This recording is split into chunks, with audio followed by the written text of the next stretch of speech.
os bichos falavam, contando do açoite, a mim reclamavam.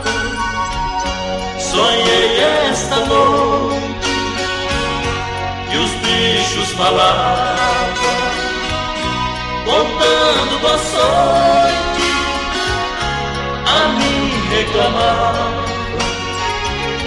A garça dizia: não tenho alimento, só tenho agonia, e vi o sofrimento.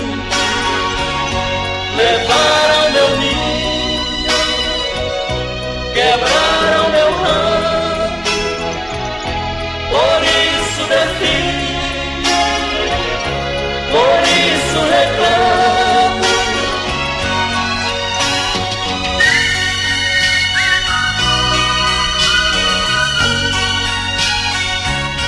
Dizia o monteiro, os cães me estraçaram, e do fazendeiro as armas não falham.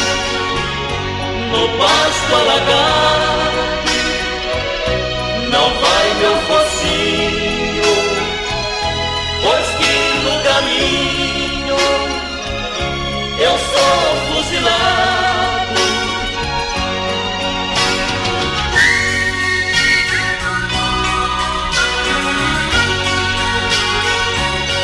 E das capivaras, das andas e lobos, das pobres araras, ouvi só fogo, e a onça pintada clamava ferida, estava coçada, perdendo sua vida.